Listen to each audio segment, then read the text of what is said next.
Chapter 3.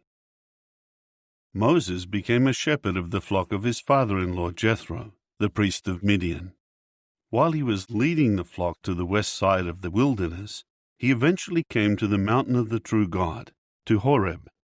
Then Jehovah's angel appeared to him in a flame of fire in the midst of a thorn bush. As he kept looking, he saw that the thorn bush was on fire, and yet the thorn bush was not consumed. So Moses said, "I will go over to inspect this unusual sight, to see why the thorn bush does not burn up."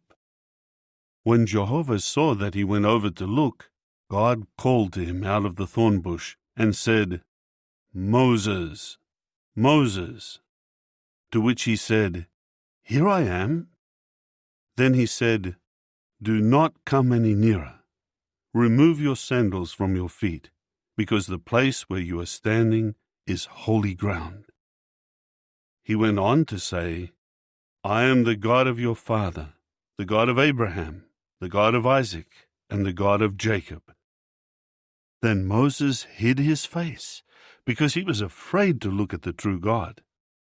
Jehovah added, "I have certainly seen the affliction of my people who are in Egypt, and I have heard their outcry because of those who force them to work. I well know the pains they suffer. I will go down to rescue them out of the hand of the Egyptians, and to bring them up out of that land, to a land good and spacious, a land flowing with milk and honey, the territory of the Canaanites, the Hittites, the Amorites, the Perizzites, the Hivites, and the Jebusites. Now look, the outcry of the people of Israel has reached me, and I have seen also the harsh way that the Egyptians are oppressing them. Now come, I will send you to Pharaoh, and you will bring my people the Israelites out of Egypt." However, Moses said to the true God, "Who am I, that I should go to Pharaoh and bring the Israelites out of Egypt?" To this he said, "I will prove to be with you, and this is the sign for you that it was I who sent you. After you have brought the people out of Egypt, you people will serve the true God on this mountain." But Moses said to the true God, "Suppose I go to the Israelites and say to them, 'The God of your forefathers has sent me to you,' and they say to me, 'What is his name?' What should I say to them?" So God said to Moses, "I will become what I choose to become." And he added, "This is what you are to say to the Israelites: 'I will become has sent me to you.'" Then God said once more to Moses, "This is what you are to say to the Israelites: 'Jehovah, the God of your forefathers, the God of Abraham, the God of Isaac, and the God of Jacob, has sent me to you.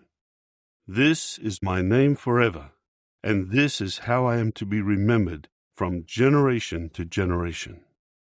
Now go and gather the elders of Israel, and say to them, Jehovah, the God of your forefathers, has appeared to me, the God of Abraham, Isaac, and Jacob.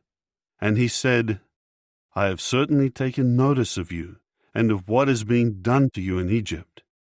So I say, I will take you away from affliction at the hands of the Egyptians, to the land of the Canaanites, the Hittites, the Amorites, the Perizzites, the Hivites, and the Jebusites, to a land flowing with milk and honey. They will certainly listen to your voice, and you will go, you and the elders of Israel, to the king of Egypt. And you men should say to him, Jehovah, the God of the Hebrews, has communicated with us. So please, let us make a 3-day journey into the wilderness, so that we may sacrifice to Jehovah our God. But I myself well know that the king of Egypt will not give you permission to go, unless a mighty hand compels him. So I will have to stretch out my hand and strike Egypt with all my extraordinary acts that I will do in it. And after that, he will send you out. And I will give this people favor in the eyes of the Egyptians. And when you go, you will by no means go empty-handed. Each woman must ask her neighbor and the woman lodging in her house for articles of silver and of gold, as well as clothing, and you will put them on your sons and your daughters, and you will plunder the Egyptians.